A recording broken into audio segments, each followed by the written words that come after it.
രഹബോത്ത് മിനിസ്ട്രിയുടെ ഭാഗമായി നടന്നു വരുന്ന ബൈബിൾ പഠനം ഒരനുഗ്രഹമാണ്. ഒത്തിരി പേർക്ക് ഈ വചന പഠനം പ്രയോജനപ്പെടുന്നു എന്നറിയുന്നതിൽ ഒത്തിരി സന്തോഷമുണ്ട്. ഈ ദിവസങ്ങളായി പല ശുശ്രൂഷകന്മാരിലൂടെ ദൈവവചനം നമ്മൾ പഠിച്ചുകൊണ്ടിരിക്കുകയാണ്. വിശേഷാൽ എനിക്കും ചില ആഴ്ചകളായി കർത്താവിന്റെ കൃപയാൽ നിങ്ങളോടൊപ്പം ആയിരിക്കാൻ കർത്താവ് നൽകുന്ന നല്ല അവസരത്തിന് നന്ദി. ദൈവവചന പഠനം നമ്മെ തന്നെ ഒന്ന് കാണുവാനും തിരുത്തുവാനും ക്രമീകരണം വരുത്തുവാനും ആ നിലയിൽ ദൈവം ആഗ്രഹിക്കുന്ന തലത്തിലേക്ക് നമുക്ക് എത്തപ്പെടുവാനുമുള്ള ഒരവസരമാണ് ദൈവവചന പഠനത്തിലൂടെ നമുക്ക് നൽകപ്പെടുന്നത്. ദൈവവചന പഠനത്തിലൂടെ ദൈവത്തിന് നമ്മെക്കുറിച്ചുള്ള ഇഷ്ടം മനസ്സിലാക്കുവാനിട വരും. ആ ഇഷ്ടം നമ്മെ ദൈവത്തിന്റെ പദ്ധതിയിലേക്കും അതുപോലെ നിത്യത എന്നുള്ള അതിമഹത്തായ ദൈവത്തിന്റെ ആ മഹത്തായ പദ്ധതിയിലേക്ക് നമ്മൾ എത്തപ്പെടുവാനിടയായിത്തീരും. തീർച്ചയായും കർത്താവിന്റെ ഗിരിപ്രഭാഷണമാണ് നമ്മൾ ഈ ദിവസങ്ങളായി ചിന്തിച്ചുകൊണ്ടിരിക്കുന്നത്. ഒരു പ്രസംഗ രൂപമായിട്ടല്ല, മറിച്ച് ഒരു പഠനത്തിലൂടെ, അതെ, ശാന്തമായ അന്തരീക്ഷത്തിൽ നമ്മൾ ചില കാര്യങ്ങൾ മനസ്സിലാക്കി വരികയാണ്. ഇന്നും വളരെ പ്രാർത്ഥനയോടെ ദൈവസന്നിധിയിലായിരിക്കാൻ ദൈവനാമത്തിൽ ഓർപ്പിക്കുകയാണ്. കഴിഞ്ഞ ആഴ്ച നമ്മൾ ചിന്തിച്ച വചനം മത്തായി സുവിശേഷം 5-ാം അധ്യായം അതിന്റെ 18-19 വാക്യങ്ങളാണ്. ആ വാക്യം വായിച്ച് നമ്മൾ അല്പകാര്യം ചിന്തിച്ചു. ആരാണ് ചെറിയവൻ, ആരാണ് വലിയവൻ? ആരാണ് ചെറിയവൻ എന്ന് നമ്മൾ കഴിഞ്ഞ ആഴ്ച ചിന്തിച്ചു. ദൈവവചനം അഴിച്ച് പഠിപ്പിക്കുന്നവനാണ് ചെറിയവൻ എന്ന് അറിയപ്പെടുന്നത്. ആരാണ് വലിയവൻ എന്നും നമ്മൾ സവിസ്തരം ചിന്തിച്ചു. വചനം ആചരിക്കുകയും ആചരിക്കുന്ന വചനം അങ്ങനെ പഠിപ്പിക്കുകയും ചെയ്യുന്നവനാണ് ദൈവരാജ്യത്തിൽ വലിയവൻ എന്ന് നമ്മൾ ചിന്തിപ്പാനിടയായി തീർന്നു. ഇന്ന് മറ്റൊരു വചനഭാഗം നമ്മൾ പഠന വിധേയമാക്കുകയാണ്. മത്തായി സുവിശേഷം 5-ാം അധ്യായം അതിന്റെ 20-ാമത്തെ വാക്യം വായിപ്പാനായിട്ട് ആഗ്രഹിക്കുകയാണ്. ആർക്കെങ്കിലും ഒന്ന് വായിക്കാമോ? മത്തായി സുവിശേഷം 5-ാം അധ്യായം അതിന്റെ 20-ാമത്തെ വാക്യം. നിങ്ങളുടെ നീതി ശാസ്ത്രിമാരുടെയും പരീശന്മാരുടെയും നീതിയെ കവിയുന്നില്ല എങ്കിൽ നിങ്ങൾ സ്വർഗരാജ്യത്തിൽ കടക്കുകയില്ല എന്ന് ഞാൻ നിങ്ങളോട് പറയുന്നു. ഓക്കെ, സ്തോത്രം. ഒരിക്കൽ കൂടി എല്ലാവരെയും വന്ദനം ചൊല്ലുന്നു. എൻ്റെ ഒരു സുഹൃത്ത് pastor Ramesh MC Arappatta assemblies of God സഭയിലെ ശുശ്രൂഷകനാണ്. അദ്ദേഹവും ഈ മീറ്റിംഗിൽ ജോയിൻ ചെയ്യുന്നത് ഓർത്ത് ഞാൻ ദൈവത്തിന് സ്തോത്രം ചെയ്യുന്നു. ഓക്കെ, എല്ലാവരെയും കർത്താവ് അനുഗ്രഹിക്കട്ടെ. പാട്ടുപാടിയ പ്രിയ മോനെ ഓർക്കുന്നു. വളരെ മനോഹരമായി പാട്ടുകൾ പാടുവാൻ പ്രിയ കുഞ്ഞിനെ ദൈവം ബലപ്പെടുത്തുന്നല്ലോ. ദൈവം അനുഗ്രഹിക്കട്ടെ.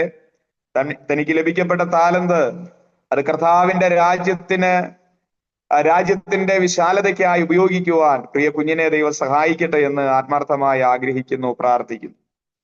ഇന്ന് നമ്മൾ വായിച്ച വാക്യം മത്തായി സുവിശേഷം 5-ാം അധ്യായം അതിന്റെ 20-ാമത്തെ വാക്യമാണ്. നിങ്ങളുടെ നീതി ശാസ്ത്രിമാരുടെയും പരീശന്മാരുടെയും നീതിയെ കവിയുന്നില്ലെങ്കിൽ നിങ്ങൾ സ്വർഗരാജ്യത്തിൽ കടക്കയില്ല എന്ന് ഞാൻ നിങ്ങളോട് പറയും.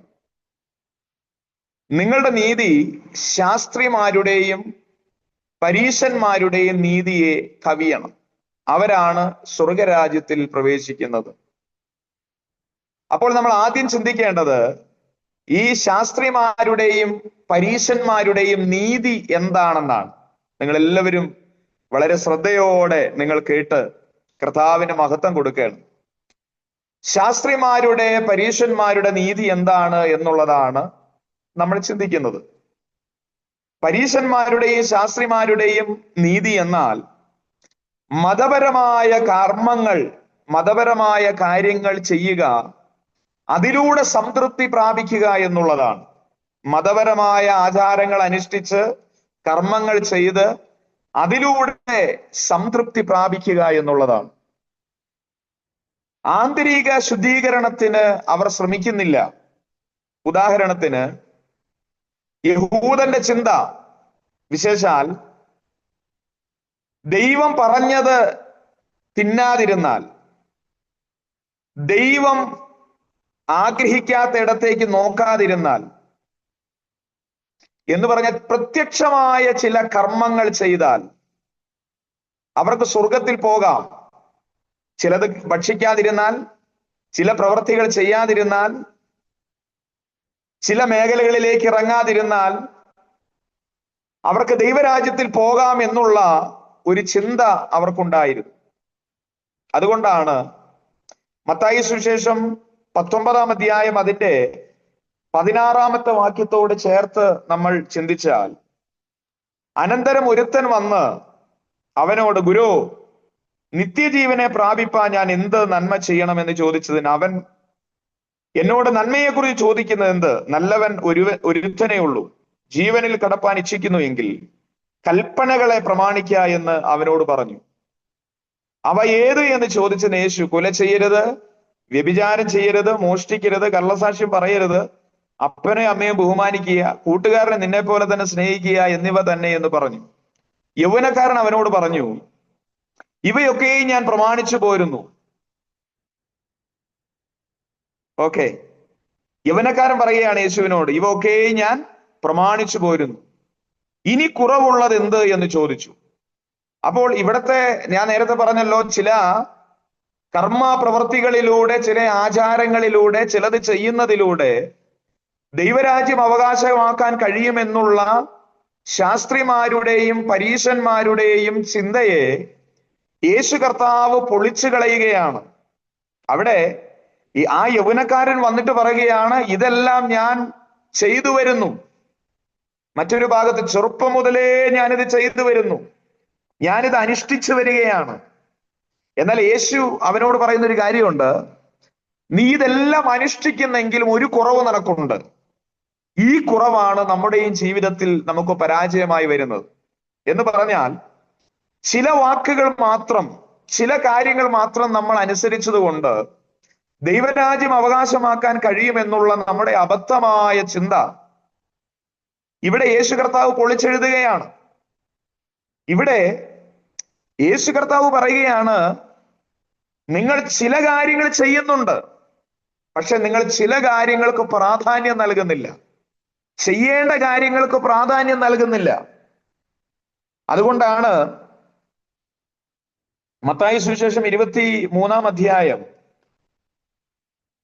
അതിന്റെ 24-ാം വാക്യത്തിൽ നമുക്കെല്ലാം പരിചിതമായ ഒരു വാക്യമുണ്ട്, കുരുടന്മാരായ വഴികാട്ടികളെ. ഇവിടെ കപടഭക്തിക്കാരായ ശാസ്ത്രിമാരും പരീശന്മാരുമായുള്ളവരെ എന്നാണ് 23-ാം വാക്യത്തിൽ തുടങ്ങുന്നത്. നമ്മൾ അതിന്റെ ആഴമായ ഒരു പഠനം അടുത്ത ദിനങ്ങളിൽ നടത്തുന്നത് കൊണ്ട് ഞാൻ അതിൽ ഒരു വാക്കുകൾ ഒരു ചിന്ത മാത്രം ഞാൻ അടർത്തിയെടുക്കാൻ വേണ്ടിയാണ് ആ വാക്യം വായിച്ചത്. 24-ാം വാക്യത്തിൽ കപടഭക്തിക്കാരായ ശാസ്ത്രിമാരും പരീശന്മാരുമായുള്ളവരോട് യേശു കർത്താവ് പറയുകയാണ്, നിങ്ങൾ കുരുടന്മാരായ വഴികാട്ടികളാണ്. നിങ്ങൾ കൊതുകിനെ അരിച്ചെടുക്കുകയും ഒട്ടകത്തെ വിഴുങ്ങുകയും ചെയ്യുന്നു. നമുക്ക് സുപരിചിതമാണ്.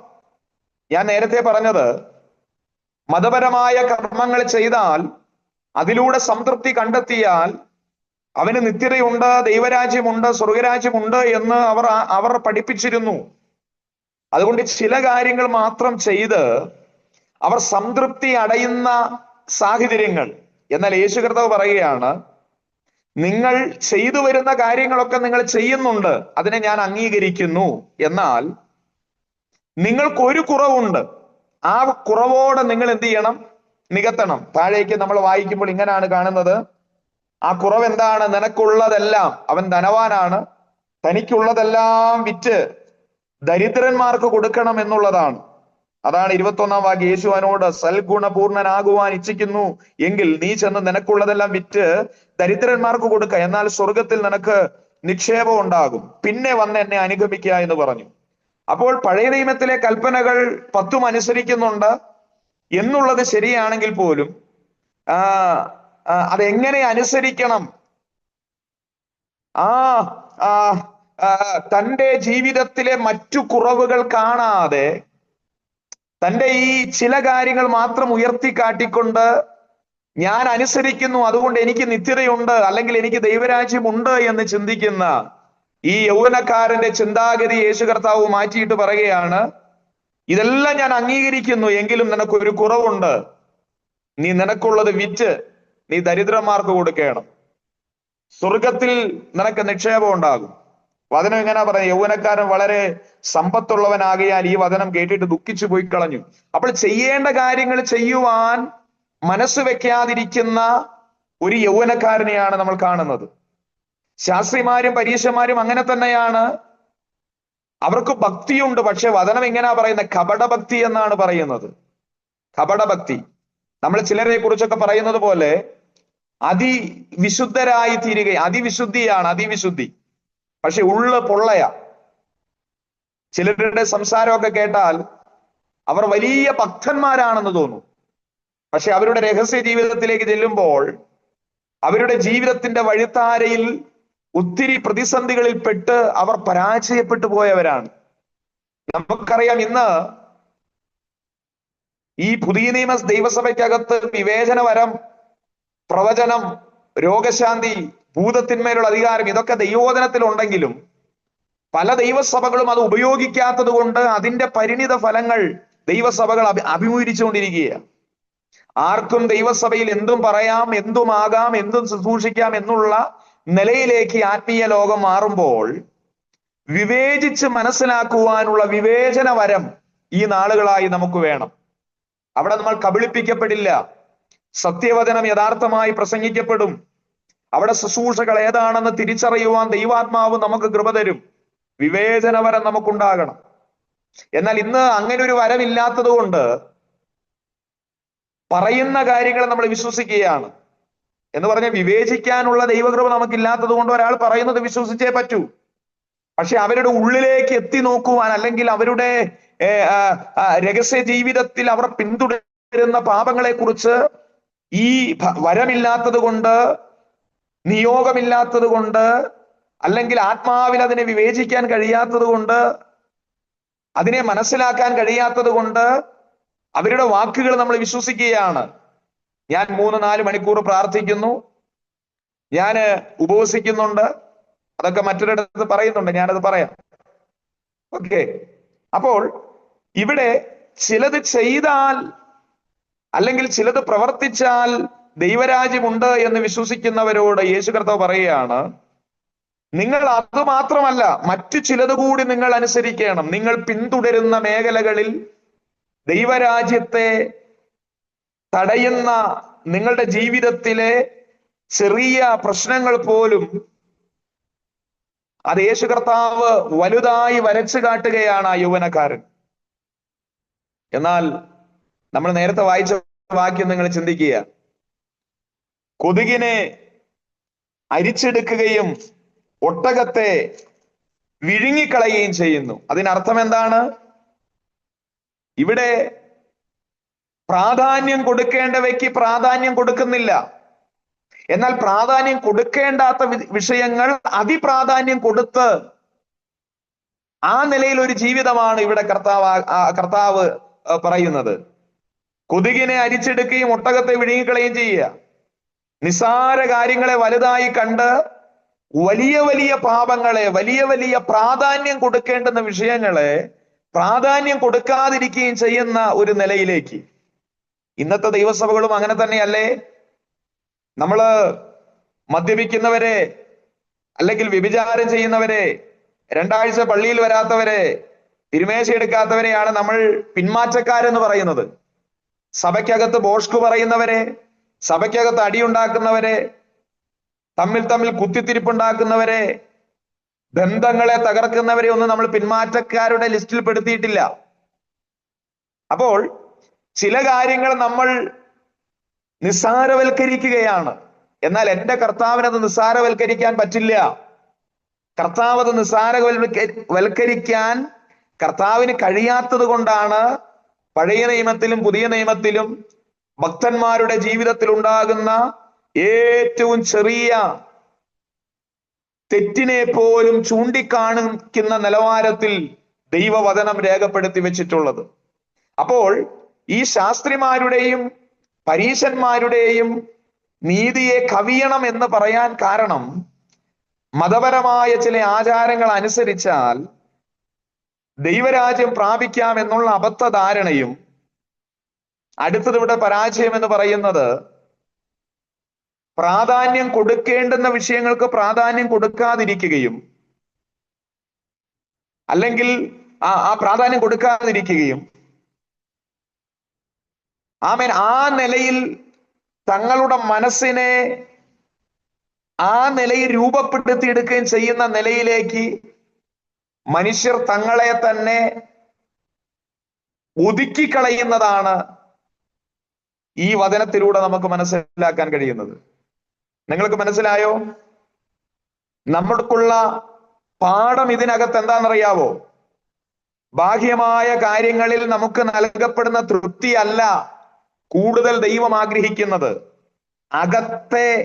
അകത്തെ ശുദ്ധീകരണം സംബന്ധിച്ച്, അല്ലെങ്കിൽ ചില കാര്യങ്ങൾ ചെയ്താൽ, 2-3 തെറ്റ് ചെയ്താൽ, ചെന്നൊരു പ്രവൃത്തി ചെയ്താൽ അത് ക്ഷമിക്കപ്പെടും എന്നുള്ളതിനേക്കാൾ, പഴയ നിയമത്തിൽ അങ്ങനെയാണല്ലോ, ചെറിയ പാപം ചെയ്താൽ, വലിയ പാപം ചെയ്താൽ, മീഡിയം പാപം ചെയ്താൽ അതിനനുസരിച്ചുള്ള യാഗങ്ങൾ അർപ്പിച്ചാൽ മനുഷ്യന് രക്ഷയുണ്ട് എന്നുള്ള ചിന്ത പഴയ നിയമത്തിൽ നമുക്ക് കാണാൻ കഴിയുന്നുണ്ട്.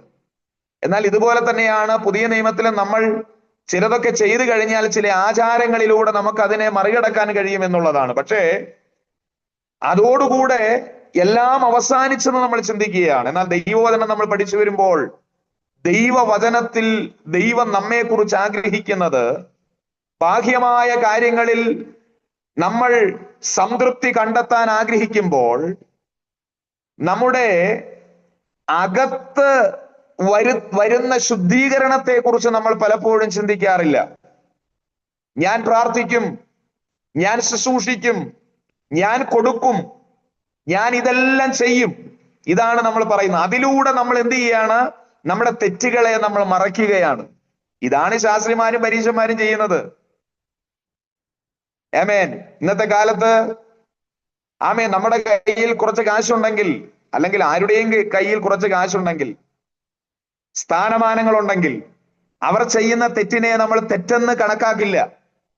അവർക്ക് നമ്മൾ എന്ത് ചെയ്യുന്നറിയാവോ? പരിഗണനകൾ കൊടുക്കും. പക്ഷേ സാധാരണ വ്യക്തിത്വങ്ങൾ, എളിയവരെന്നൊക്കെ പറയുന്ന കർത്താവിന്റെ വചനത്തിലുള്ള സാധാരണ വ്യക്തിത്വങ്ങൾ, ഈ ചെറിയവരെന്നൊക്കെ പറയുന്നവർ, ഒരു ചെറിയ തെറ്റ് അവരുടെ അബദ്ധവശാൽ സംഭവിച്ചാലും നമ്മൾ അതിനെ വലുതാക്കിയെടുക്കും. ഇന്ന് ഒത്തിരി ഇടങ്ങളിൽ കണ്ടുവരുന്ന ഒരു കാര്യമാണ്, സമ്പത്തുണ്ടെങ്കിൽ, പേരും പെരുമയും ഉണ്ടെങ്കിൽ, സാഹചര്യങ്ങൾ വിശാലമാണെങ്കിൽ, അവരുടെ തെറ്റിനെ കാണാതെ പാവപ്പെട്ടവൻ വല്ലതും ചെയ്താൽ അതിനെ ഉയർത്തിക്കാട്ടുന്ന ഒരു നിലയിലേക്ക് ഇന്നത്തെ ആത്മീയ ലോകം ചെറുതായിട്ടെങ്കിലും അതപ്പതിച്ചില്ലേ എന്ന് ചോദിച്ചാൽ അതിനൊരു വാസ്തവമുണ്ട്. ആര് തെറ്റ് ചെയ്താലും തെറ്റ് തന്നെയാണ് ദൈവത്തിന്റെ കൺമുമ്പിൽ. അതാ പറഞ്ഞേ, ആമേൻ, മോശയെ പോലെ സൗമ്യനായ മനുഷ്യൻ, അത് ഞാനല്ല, കർത്താവിന്റെ വചനം പറയുക. അബ്രഹാമിനെ പോലെ ദൈവത്തോട് ചേർന്ന് നിന്ന മനുഷ്യൻ, ഇവരൊക്കെ തെറ്റ് ചെയ്തപ്പോഴും കർത്താവ് അത് തെറ്റായിട്ട് തന്നെയാണ് അംഗീകരിച്ചല്ലേ. പാറയോട് കൽപ്പിക്കാൻ പറഞ്ഞു മോശയോട്. ഇതൊന്നും ഈ പഠനഭാഗത്തുള്ളതല്ല, പഠിപ്പിച്ചു വരുമ്പോൾ ദൈവാത്മാവ് തരുന്നത് ഞാൻ അങ്ങ് പറയുക. മോശയെ പോലെ ദൈവത്തോട് അഭിമുഖമായി സംസാരിപ്പാൻ ലഭിക്കപ്പെട്ട ഒരു വ്യക്തി കണ്ടില്ലേ, ജനലക്ഷങ്ങളെ ആമേൻ ദൈവത്തിങ്കിലേക്ക് അടുപ്പിക്കുക മാത്രമല്ല, അവരുടെ നേതാവായി ഒരു യോദ്ധാവിനെ പോലെ മുൻപിൽ നിന്ന് നയിക്കുന്ന മോശ. ഒത്തിരി പ്രതിസന്ധി തന്റെ ജീവിതത്തിലുണ്ടായി. വചനം പലയിടങ്ങളിൽ പറയുന്ന കാര്യമുണ്ട്, പലയിടങ്ങളിൽ വ്യത്യസ്ത ഇടങ്ങളിൽ ഇങ്ങനെ പറയുന്നു, ജനം മോശയെ കൊണ്ട് പാപം ചെയ്യിച്ചു എന്നാ പറയുന്നത്. കാരണം മോശ പാപം ചെയ്യാൻ ആഗ്രഹമുള്ള ഒരു വ്യക്തിയല്ല, പക്ഷേ ജനത്തിന്റെ പിറുപിറുപ്പും ജനത്തിന്റെ ചില സമ്മർദ്ദങ്ങളും ചില വാക്കുകളും മോശയെ കൊണ്ട് പാപം ചെയ്യിക്കുകയാണ്. ഞാൻ നിങ്ങളോട് ചോദിക്കട്ടെ, പാറയോട് കൽപ്പിക്കാൻ പറഞ്ഞു, പക്ഷെ പാറയെ എന്ത് ചെയ്തു? അടിച്ചു എന്നാണ് നമ്മൾ വായിക്കുന്നത്. എന്നാൽ അനുസരണക്കേട് കാട്ടിയത് കൊണ്ട് മോശയല്ലേ ഇത്രയും ജനത്തെ കൊണ്ടുവന്നയാളല്ലേ, മിസ്രൈമിൽ നിന്ന് ചെങ്കടൽ കടന്ന് എരിഹോ മതിൽ തകർത്ത് മരുഭൂമിയിലൂടെ യാത്ര ചെയ്ത് ഇത്രയും കൊണ്ടുവന്നയാളല്ലേ എന്ന് കരുതി കർത്താവ് മോശയോട് ക്ഷമിച്ചോ? ഇല്ലവേ ഇല്ല. അബ്രഹാം ദൈവത്തോട് ചേർന്ന് നിന്നു. എത്ര ഭംഗിയായിട്ടാ ഒരു ഭക്തനായി ദൈവസന്നിധി നിലനിന്ന അബ്രഹാം താനും യാഗം കഴിക്കാൻ വന്നപ്പോൾ ചെറിയ കുറവ് കണ്ടപ്പോൾ ദൈവം വിചാരിച്ചു അബ്രഹാം അല്ലേ, സാരമില്ലെന്ന് പറഞ്ഞു. ഇല്ല, ഇത് നമുക്ക് തരുന്ന പാഠം എന്താണെന്നറിയാവോ? നമ്മുടെ വീട്ടിലായാലും നമ്മുടെ സഭയിലായാലും സമൂഹത്തിലായാലും തെറ്റിനെ തെറ്റായി തന്നെ കാണാൻ ഒരു മനസ്സ് നമുക്ക് വേണം. മാതാപിതാക്കളെ നമ്മൾ ചിലപ്പോഴെങ്കിലും സ്വാർത്ഥരാകാറില്ലേ? എങ്ങനെയാ? ഞാൻ ഈ ഗിരിപ്രഭാഷണമൊക്കെ പഠിച്ചപ്പോഴാണ് സത്യം പറഞ്ഞാല് നമ്മൾ എത്രമാത്രം ശുദ്ധീകരിക്കപ്പെടണം, എത്രമാത്രം ദൈവത്തോട് അടുക്കണം. നമ്മൾ ചെയ്യുന്ന ഏതൊരു തെറ്റിന് പിന്നിലും അതിൽ ദൈവത്തിന്റെ അംഗീകാരം ഉണ്ടാകില്ല.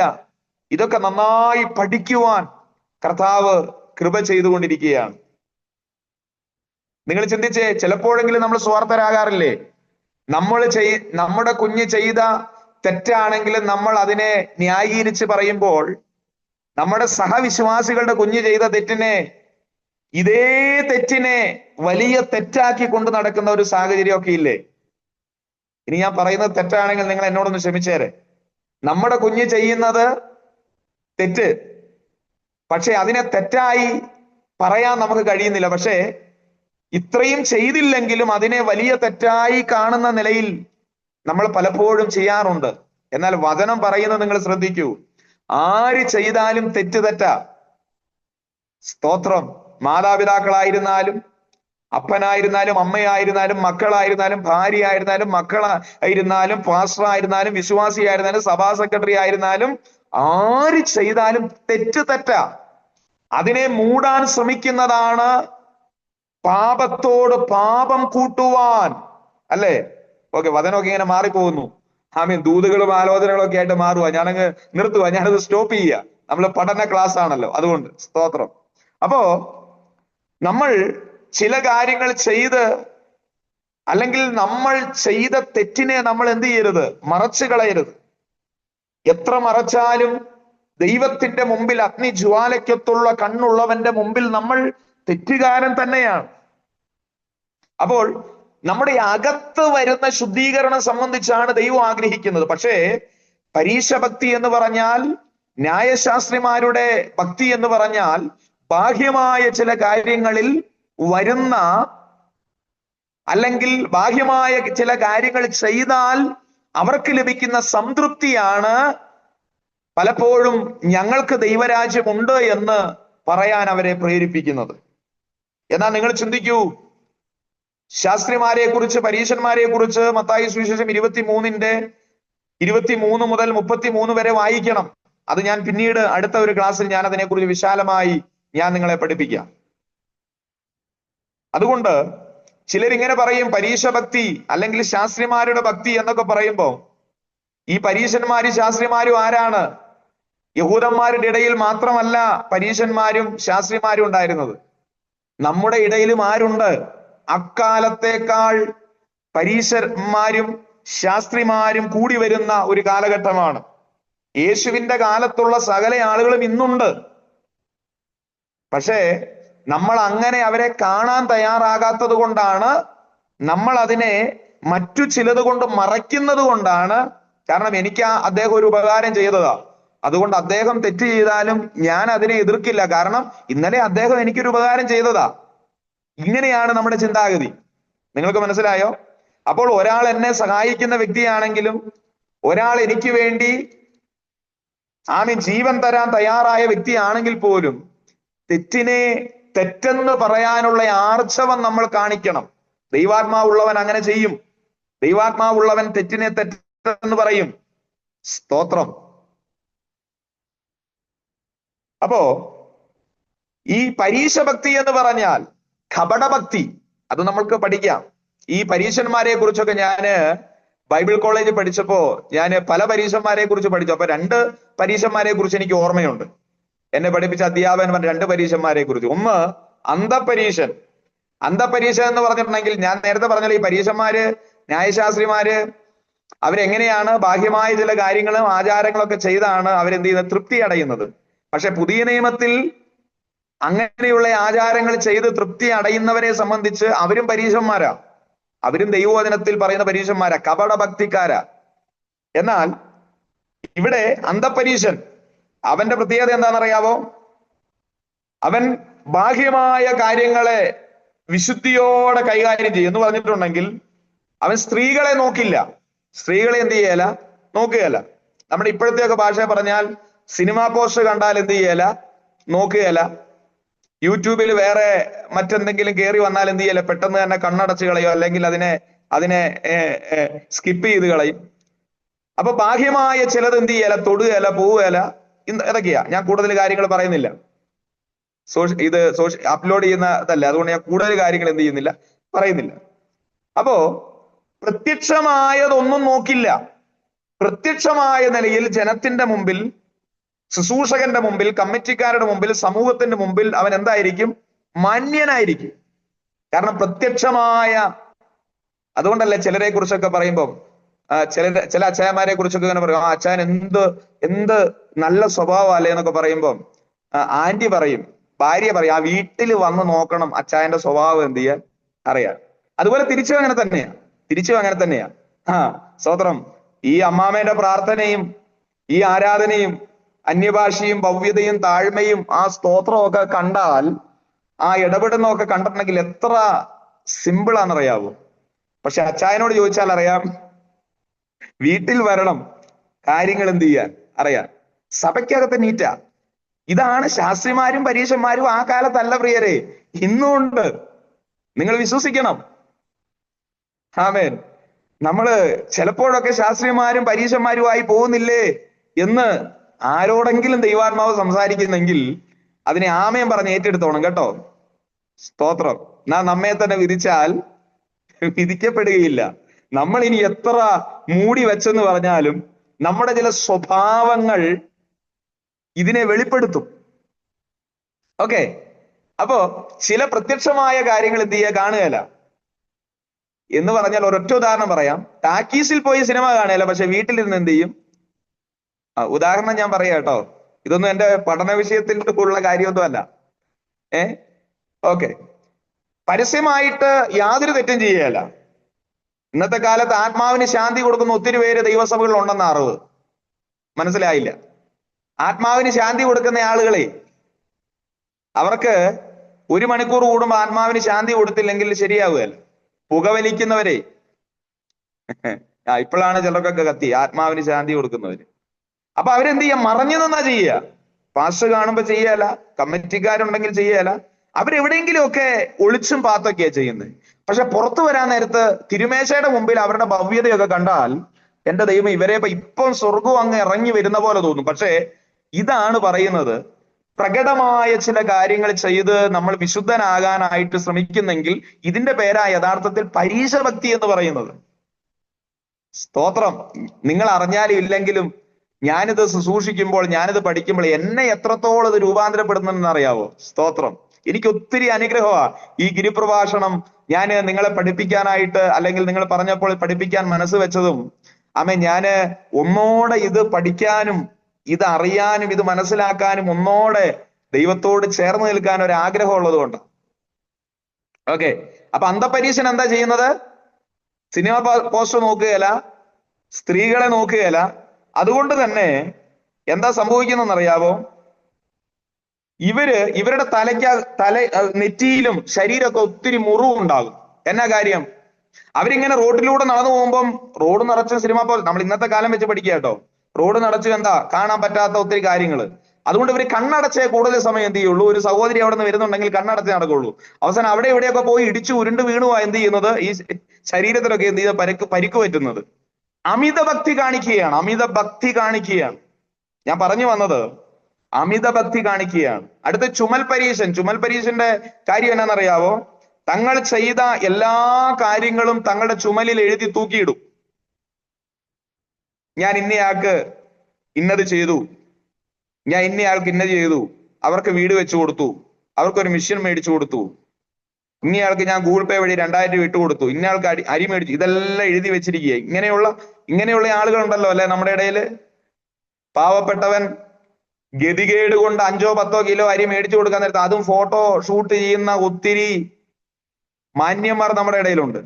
ഗതികേട് കൊണ്ടാ അവര് മേടിക്കുന്നത്. സ്തോത്രം. അപ്പോ ഈ ചെയ്യുന്ന കാര്യങ്ങൾ വിളിച്ചു പറയുന്ന അല്ലെങ്കിൽ ചുമലിൽ എഴുതി നടക്കുന്ന ചുമൽ പരീശൻ ചെയ്യുന്നത് വിളിച്ചു പറയുകയാണ്. മനസ്സിലായില്ലേ? കണക്ക് കൊടുക്കേണ്ടവർക്ക് കണക്ക് കൊടുക്കണം.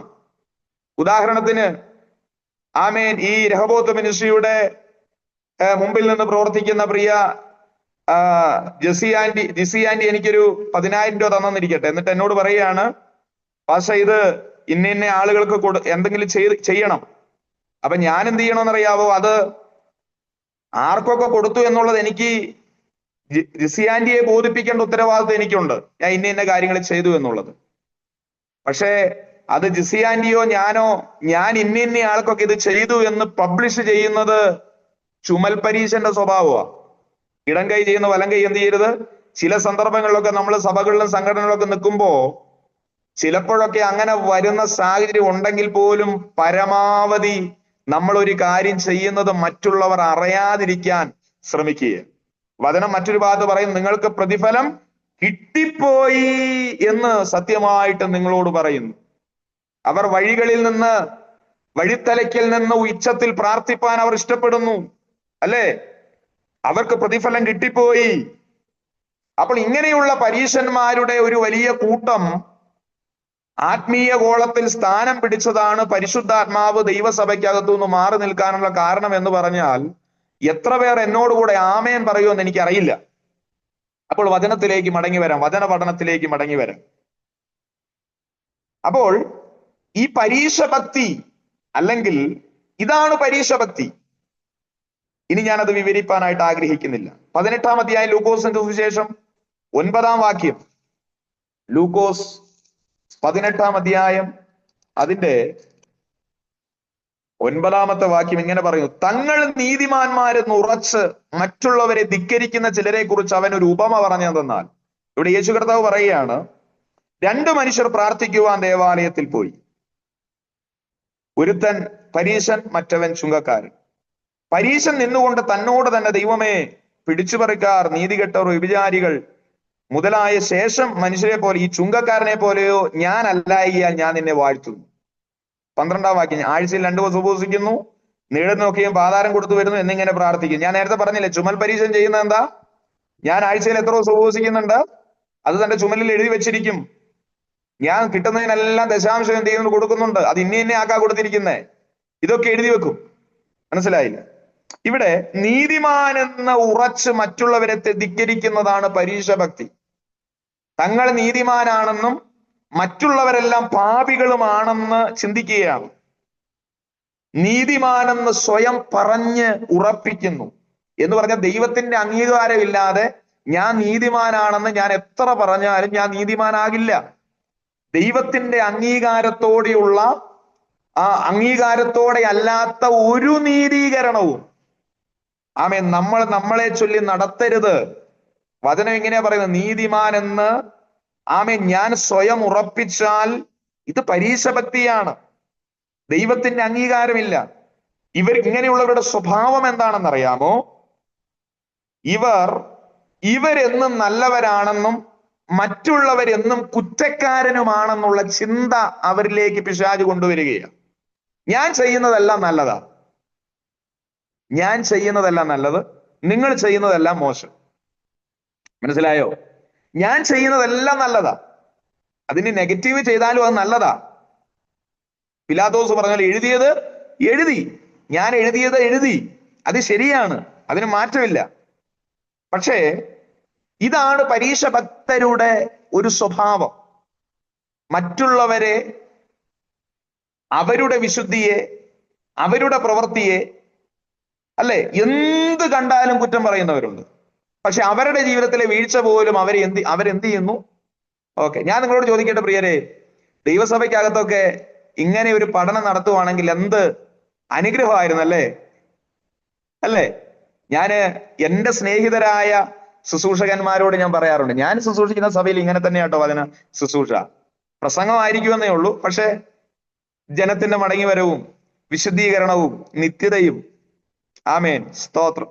എന്റെ ചർച്ചിൽ 1-2 പേര് ഇതില് ജോയിൻ ചെയ്യുന്നുണ്ട്. സ്തോത്രം. ഇതൊക്കെയാണ് ഞാൻ എന്ത് ചെയ്യുന്നത്? പ്രസംഗിക്കുന്നത് അല്ലെങ്കിൽ പഠിപ്പിക്കുന്നത്. അപ്പൊ ഇതൊക്കെ ജനത്തിന്റെ അകത്തേക്ക് ഇറങ്ങുമ്പോൾ ഉണ്ടാകുന്ന രൂപാന്തരങ്ങൾ, മാറ്റങ്ങൾ, അവരുടെ ജീവിതത്തിൽ ഉണ്ടാകുന്ന ആ വലിയ സന്തോഷം. നമ്മളൊരു ആരോ ആയി മാറി, ആരോ മാർക്കായി മാറി. അങ്ങനെ ചെയ്യരുത്, അത് ചെയ്യരുത്, ഇത് ചെയ്യരുത്. കണ്ടില്ലേ? അപ്പൊ ഞാനിത് നിങ്ങളെ പഠിപ്പിക്കാൻ നേരത്ത്, ഞാൻ ഇതിൽ പെട്ടുപോകാൻ നേരത്ത് പെട്ടെന്ന് ദൈവാത്മാ എന്നോട് ഇടപെടുന്ന ഞാൻ പഠിപ്പിച്ച വചനമായിരിക്കും. അതുകൊണ്ട് എനിക്കും നിങ്ങൾക്കും ഒരുപോലെ ഇത് ഗുണം ചെയ്യുന്ന കാര്യമാണ്. മനസ്സിലായോ? അപ്പോൾ ഇന്നത്തെ കാലത്ത് നമ്മൾ ചെയ്യുന്നതെല്ലാം ശരി, മറ്റുള്ളവർ ചെയ്യുന്നതെല്ലാം തെറ്റെന്നുള്ള പരീശ ഭക്തി നമ്മിൽ നിന്നില്ലാതാകണം. അത് പൈശാചിക തലത്തിൽ നിന്ന് ഉയരുന്നതാണ്. പൈശാചിക മണ്ഡലത്തിന്റെ ആറാട്ടാണ് അവിടെ നടക്കുന്നത്. ഞാൻ ചെയ്യുന്നതെല്ലാം ശരി എന്നുള്ള ചിന്ത തെറ്റാ. അതിന് ദൈവത്തിന്റെ അംഗീകാരം വേണം. പരീശ ഭക്തിയെ കുറിച്ച് അങ്ങനെ പറയുന്നത്. 18:10 ഇവരുടെ പ്രാർത്ഥന നോക്കിക്കേ, അല്ലേ? ചുങ്കക്കാരനെ കുറ്റപ്പെടുത്തിയാണ് താൻ പ്രാർത്ഥിക്കുന്നത്. മറ്റുള്ളവനെ കുറ്റപ്പെടുത്താൻ നമുക്കെന്ത് യോഗ്യത? കർത്താവിന്റെ വചനം ഇങ്ങനെ പറയുന്നുണ്ട്, നിന്റെ കണ്ണിൽ കോലിരിക്കെ അടുത്തവന്റെ കണ്ണിലെ കരടെടുക്കാൻ നീ എന്ത് ചെയ്യരുത്? പോകരുത്. മറ്റുള്ളവനെ കുറ്റപ്പെടുത്താൻ ഒന്ന്, നിന്നെ ആരാണ് ഏൽപ്പിച്ചത്? 2, മറ്റുള്ളവനെ കുറ്റപ്പെടുത്താൻ ആരാണ് നിനക്ക് അധികാരം തന്നത്?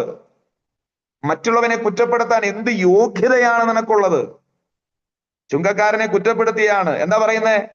ഉപവസിക്കുന്നു, പ്രാർത്ഥിക്കുന്നു, നേടുന്നതിലെല്ലാം പാതാരം കൊടുക്കുന്നു. ആമേൻ. ഞാന് ശേഷമുള്ളവരെ പോലെയോ ഈ ചുങ്കക്കാരനെ പോലെയോ അല്ലായികയാൽ. അയ്യോ, നമ്മുടെ പള്ളിയിലൊക്കെ അങ്ങനെ ഒരു പ്രാർത്ഥന നടത്തിയാൽ പിന്നെ പിറ്റേ ദിവസം ജനറൽ ബോഡി വിളിച്ച് എന്തോ പ്രശ്നമായിരിക്കും, അല്ലേ? ആമേൻ, സ്തോത്രം. അല്ലേ? നിങ്ങളൊന്ന് ചിന്തിച്ചു നോക്കിയേ. താൻ ചെയ്ത കാര്യം വിളിച്ചു പറയുകയാണ് പ്രാർത്ഥനയിലൂടെ. താൻ ചെയ്ത കാര്യം വിളിച്ചു പറയുക. പ്രാർത്ഥന എന്ന് പറഞ്ഞാൽ നമ്മൾ ചെയ്യുന്ന കാര്യം വിളിച്ചു പറയാനുള്ള വേദിയാണോ പ്രാർത്ഥന? സ്തോത്രം. എന്നെങ്കിലും ഒരു അവസരം കിട്ടുവാണെങ്കിൽ പ്രാർത്ഥന എന്നുള്ളൊരു വിഷയത്തെ സംബന്ധിച്ച് ശുശ്രൂഷിക്കാം പിന്നീട്. ഇപ്പോഴൊന്നുമല്ല. സ്തോത്രം. അയ്യോ, ഏതോ ഒരു പ്രസംഗത്തിനായി ഈ ഗിരിപ്രഭാഷണത്തെ കുറിച്ച് പറഞ്ഞാണ് ഞാനിപ്പം ഈ ഗിരിപ്രഭാഷണ ക്ലാസ് എടുത്തോണ്ടിരിക്കാനുള്ള കാരണം. സ്തോത്രം. അത് വിട്ടേരെ കേട്ടോ, വിട്ടേരെ അത്. ഓക്കെ. അപ്പോ താൻ ചെയ്ത കാര്യം വിളിച്ചു പറയുക. നമ്മുടെ പരീശ ഭക്തി മാറ്റിയിട്ട് ചുങ്കക്കാരന്റെ ഭക്തിയിലേക്ക് നമ്മൾ മടങ്ങി വരണം. താൻ എന്താ ചെയ്യുന്നത്? ഇതെല്ലാം കേട്ടിട്ടും ഒരു കണ്ണില്ല, ഒരു ചെവിയില്ല എന്നുള്ളത് ഞാനിങ്ങനെ എന്റെ വിശ്വാസികളെ പഠിപ്പിക്കാറുണ്ട്. എല്ലാരും പറയുന്നത് എല്ലാം തലയെ കയറ്റി വെച്ചാൽ നിന്റെ ആത്മീയ ജീവിതം മുമ്പോട്ട് കൊണ്ടുപോകാൻ പറ്റില്ല. ചിലര് വിവരക്കേട് പറയും, ബോധക്കേട് പറയും, പറയണ്ടാത്തത് പറയും, പറയേണ്ടത് പറയും. പക്ഷേ നമ്മൾ ഒരു ചെവി ഇല്ലെന്നങ്ങ് വിചാരിച്ചോണം, ഒരു കണ്ണില്ല, എല്ലാം നമ്മൾ കണ്ടിട്ടില്ല. മനസ്സിലായില്ലേ? അങ്ങനെ അല്ലാതെ ഇന്നത്തെ കാലത്ത് ജീവിക്കാൻ പറ്റില്ല പ്രിയരെ. കുടുംബജീവിതത്തിലായാലും അത് തന്നെയാ. കുടുംബത്തിനകത്ത് ചെറിയ പ്രതിസന്ധി വീട്ടിനകത്ത് കൊണ്ടിട്ട് അത് ഭാര്യ ഭർത്താക്കന്മാർ തമ്മിലുള്ള പ്രതിസന്ധിയിലേക്കും കലക്കത്തിലേക്കും ഭിന്നതയിലേക്കും, ഇങ്ങനെയുള്ള കുടുംബങ്ങൾ ദൈവസഭയ്ക്കകത്ത് ചെന്നിരുന്ന് അവിടെയും ദൈവസാന്നിധ്യമില്ല, ജോലി സ്ഥലത്തും ദൈവസാന്നിധ്യമില്ല. അങ്ങനെ ഒരു പരുവത്തിലേക്ക് ആത്മീയ ലോകം മാറിക്കൊണ്ടിരിക്കുന്ന ഈ സമയത്ത് സ്തോത്രം, നമ്മൾ എന്ത് ചെയ്യണമെന്നറിയാവോ? പരീശ ഭക്തി മാറ്റിയിട്ട് ചുങ്കക്കാരന്റെ ഭക്തിയിലേക്ക് നമ്മൾ വരണം. എന്താ ചുങ്കക്കാരന്റെ ഭക്തി? ആമേൻ. പരീശൻ പ്രാർത്ഥിച്ചത് താൻ കേട്ടതേയില്ല. കേട്ടെങ്കിലും അത് കാര്യമായി എടുത്തില്ല. അതാണ് വിഷയം. കേട്ടത് കാര്യമായിട്ട് എടുത്തില്ല. എന്നാലും അവൾ എന്നോട് അങ്ങനെ പറഞ്ഞു. ഇതല്ലേ നമ്മുടെ വിഷയം. എന്നാലും അവൻ എന്നോട് അങ്ങനെ പറഞ്ഞു. ഞാനന്ന് അവനൊരു ബിരിയാണി മേടിച്ചു. ചെറിയ ചെറിയ കാര്യങ്ങൾ പറഞ്ഞിട്ട് പറയുകയാണ്, ഞാൻ അങ്ങനെ ചെയ്ത് ഇങ്ങനെ ചെയ്ത്. എന്നാലും അവൻ എന്നോട് പറഞ്ഞല്ലോ. ഇത് പിന്നെ നമ്മെ അങ്ങ് അർബുദ വ്യാധി പോലെ നമ്മുടെ ഹൃദയത്തെ കാർന്ന് തിന്ന് ദൈവസ്നേഹത്തെയും ദൈവിക കരുതലിനെയും ഈ എല്ലാ ആത്മീയ അന്തരീക്ഷത്തെ നശിപ്പിക്കുക. പ്രിയരെ, നിങ്ങളെ നശിപ്പിക്കുന്ന അർബുദ വ്യാധി പോലെ പടർത്തുന്ന അങ്ങനെയുള്ള ചിന്താഗതികളിൽ നിന്ന് നമ്മൾ പുറത്തു വരേണ്ടത് ആവശ്യമാണ്.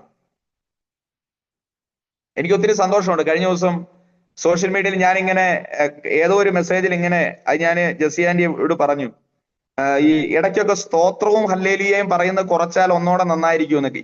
ഇന്നത്തെ ക്ലാസ്സിലും കഴിഞ്ഞ ക്ലാസ്സിലും ഞാനത് ശ്രദ്ധിക്കുന്നുണ്ടെന്നാണ് ഞാൻ കരുതുന്നത്. സ്തോത്രവും ഹല്ലേലൂയും ഒട്ടും ഇല്ലാതായി പോയി എന്ന് എനിക്കൊരു ചിന്ത കൂടിയുണ്ട്. ഓക്കെ. ആരോ പറഞ്ഞ പോലെ ഈ പുട്ടിന് തേങ്ങ ഇടുന്നത് പോലെ ഇടയ്ക്കൊരു സ്തോത്രവും ഹല്ലേലൂയും, അത് പാസ്റ്റർമാരുടെ ഒരു പക്ഷെ ചില കാര്യങ്ങളൊക്കെ പറയാൻ നേരത്ത് നമ്മളത് അംഗീകരിക്കണം. ചിലപ്പോൾ ക്ലാസ് ആയതുകൊണ്ട് ആ കേൾക്കപ്പെട്ട വ്യക്തിയെ ഞാൻ ബഹുമാനിക്കുന്നു. കാരണം ഒന്നോടെ നല്ലത് പ്രസംഗത്തെക്കാൾ ഒന്നോടെ പറഞ്ഞ് മനസ്സിലാക്കുന്ന നിലയിൽ ആ സ്തോത്രവും ആമേനും ഹല്ലേലൂയ കുറച്ചങ്ങ് ഞാൻ മാറ്റി വെച്ചേക്കുക. അതുകൊണ്ട് കുറച്ചുകൂടെ ശാന്തമായിട്ടാണല്ലോ ഇപ്പൊ പോകുന്നത് അല്ലേ? ഇപ്പോഴാണ് യഥാർത്ഥത്തിന്റെ ക്ലാസ് ആയതെന്ന് എനിക്ക് തോന്നുന്നു. ഓക്കെ, സ്തോത്രം. എന്റെ ആഗ്രഹമാണ് വചനം പഠിപ്പിക്കണമെന്നുള്ളത്. കാരണം ഇന്നത്തെ സ്ഥിതികളൊക്കെ മാറി വന്നതുകൊണ്ട്. അതുകൊണ്ട് ഞാന് കൂടുതലും പ്രസംഗമാണ്, ശുശ്രൂഷയിൽ പ്രസംഗമാണ് എന്ന് പറഞ്ഞാൽ ആവേശത്തോടു കൂടിയുള്ള പ്രസംഗം. അപ്പോ അങ്ങനെയുള്ള ഒരാൾ ക്ലാസ്സിലേക്ക് മാറുമ്പോൾ ഉണ്ടാകുന്ന അസ്വസ്ഥതയാണ് ഈ ഇടയ്ക്ക് ആമേനും സ്വോത്രവും ഒക്കെ കയറി വരുന്നത്. അപ്പോ ആമേൻ ഇപ്പോ കുറച്ച് ക്ലാസ്സുകളൊക്കെ എടുത്ത് വരാൻ നേരത്തെ എനിക്ക് അതിൽ നിന്ന് എന്ത് ചെയ്യുന്നുണ്ട്, ഒരു ഒരു ഒരു മോചനം കിട്ടിയിട്ടുണ്ട്. സ്തോത്രം. അത് രഹബോത്ത് മിനിസ്ട്രിയിലൂടെ ആയതുകൊണ്ട് ഞാൻ ഒത്തിരി സന്തോഷിക്കുന്നു. പലരും ഇതേപോലെ ഉള്ള ക്ലാസ്സുകൾ എടുക്കാനുള്ള അവസരങ്ങൾ വരുന്നുണ്ട്. പക്ഷെ ഞാന് ആമേൻ എപ്പോഴും നമുക്ക് ഈ സോഷ്യൽ മീഡിയന് മുമ്പിൽ ഇരിക്കാൻ നമുക്ക് പറ്റില്ലല്ലോ. അതുകൊണ്ട് ഞാൻ എല്ലാം ഒഴിവാക്കി വിടുക. കർത്താവ് നമ്മെ സഹായിക്കട്ടെ. ഞാൻ പറഞ്ഞു വന്നത് ആമേൻ നമ്മുടെ പരീക്ഷ ഭക്തി മാറ്റിയിട്ട് ചുങ്കക്കാരന്റെ ഭക്തിയിലേക്ക് മടങ്ങണം. ചുങ്കക്കാരൻ എന്താ ചെയ്തത്? സ്വർഗത്തിലേക്ക് നോക്കുവാൻ പോലും തയ്യാറായില്ല. തനിക്ക് തന്റെ പാപത്തെ കുറിച്ച് അറിയാം, തനിക്ക് തന്റെ ജീവിതത്തിൽ വന്ന പാളിച്ചകളെ കുറിച്ച് അറിയാം. പക്ഷേ പരീശന്മാര് വന്ന പാളിച്ചകളെ മനസ്സിലാക്കാതെ വീണ്ടും കൈ ഉയർത്തി സ്തോത്രം പറയുകയാണ്. പക്ഷേ ആമൻ സ്വർഗത്തിലേക്ക് നോക്കുകയാണ്. പക്ഷെ വിവേചിക്കാൻ ആളില്ലായകയാൽ അവന്റെ കള്ളത്തരം പൊളിക്കാൻ ആർക്കും പറ്റുന്നില്ല. അവനാണ് കൂടുതൽ ദശാംശം കൊടുക്കുന്നത്, സ്വോത്ര കാഴ്ച കൊടുക്കുന്നത്. കസേര 10 കഴിഞ്ഞ ആഴ്ച വാങ്ങിയിട്ടത് പുള്ളിയാണ്. മേലെ കറങ്ങുന്ന ഫാൻ പുള്ളീന്റെയാണ്. പുള്ളിയെ പിണക്കിയാൽ ഫാൻ ഊരിക്കൊണ്ട് പോകുമെന്നുള്ള വിശ്വാസികളുടെ ഭയമാണ് അവന്റെ പാപത്തെ കുറിച്ച് പറയാനായിട്ട് അവനെ വിലക്കുന്നത്. ദൈവമേ, അവനെ എങ്ങാനും പിണക്കിയിട്ട് ഇന്നലെ വാങ്ങിയ 10 കസേര പുള്ളി എടുത്തുകൊണ്ട് പോയി പിന്നെ നിലത്തിരിക്കേണ്ടി വരും. എന്റെ പൊന്നുമക്കളെ, നിങ്ങൾ ചിന്തിക്കണം. 10 കസേര കൊണ്ടുപോയാൽ വചനത്തിന് വേണ്ടി നിന്ന 100 കസേര വാങ്ങുന്നവനെ ആലയത്തിനകത്ത് ദൈവം കൊണ്ടുവരുമെന്ന് വിശ്വസിക്കണം. അവൻ ഫാൻ ഊരിക്കൊണ്ടു പോട്ടെ, അത് പഴയ ഫാനല്ലേ. ആമേ, വോൾ ഫാൻ മേടിക്കാനുള്ള കാശ് നിനക്ക് ദൈവം തരുമെന്ന് വിശ്വസിക്കണം. ഈ എന്താ പറയുന്ന ഇന്ന് പറഞ്ഞ ഒരു ഊണിന് ജ്യേഷ്ഠാവകാശം വിറ്റുകളഞ്ഞ ഏശാവിനെ പോലെ എന്ന് പറഞ്ഞ ഒരു നേരത്തെ എന്തെങ്കിലും ഒരു ഭൗതിക നേട്ടങ്ങൾക്ക് വേണ്ടി, അതാ പരീക്ഷാ ഭക്തി എന്ന് പറയുന്നത്. ആമ എത്ര തെറ്റ് ചെയ്താലും സാധനങ്ങളെല്ലാം വാങ്ങിക്കൊടുത്ത് കാശ് കൊടുത്ത് മറ്റുള്ളവരുടെ കണ്ണ് മഞ്ഞയാക്കി കളയുക. ആമൻ അങ്ങനെയുള്ളവരുടെ വലിയ നിര ഇന്നുണ്ട്. ആമൻ അതിനോട് എതിർത്ത് നിൽക്കാൻ തന്റെ ഇടമുള്ള ശുശ്രൂഷകന്മാരും ദൈവമക്കളും ദൈവസഭയ്ക്കകത്ത് ഉണ്ടായി വരുമ്പോഴാണ് അനുഗ്രഹമായി മാറുന്നത്. ഞാൻ പറയുന്നത് നിങ്ങൾക്ക് കുറച്ച് കട്ടിയാണെന്ന് എനിക്കറിയാം. സ്തോത്രം. യേശു കർത്താവിനോട് അവസാനം ഇങ്ങനെ പറഞ്ഞു, ശിഷ്യന്മാര് വന്നിട്ട് പറഞ്ഞൊരു കാര്യമുണ്ട്. 12 ശിഷ്യന്മാരല്ല, കേട്ടവര് ശിഷ്യന്മാർ പല ഗണങ്ങളുണ്ടായിരുന്നല്ലോ. അവര് പറഞ്ഞു, ഇത് കഠിന വാക്ക് എന്ന് പറഞ്ഞ് അന്ന് മുതൽ അവനെ വിട്ടുപോയെന്നാ പറയുന്നത്. സ്തോത്രം. എനിക്ക് തോന്നുന്നുണ്ട് ആദ്യം കയറിയപ്പോ 26, 27 പേരൊക്കെ ഉണ്ടായിരുന്നു. ഇപ്പൊ 20 പേരെ എത്തിയതേ ഉള്ളൂ. കഷ്ടിച്ചങ്ങ് എത്തിയതേ ഉള്ളൂ. ഓക്കെ, സ്തോത്രം. എങ്കിലും ഇത് ഒത്തിരി പേർക്ക് കേൾക്കാനുള്ള അവസരങ്ങൾ ഉള്ളത് കൊണ്ട് ഞാൻ ദൈവത്തിന് മഹത്വം കൊടുക്കുകയാണ്. സ്തോത്രം.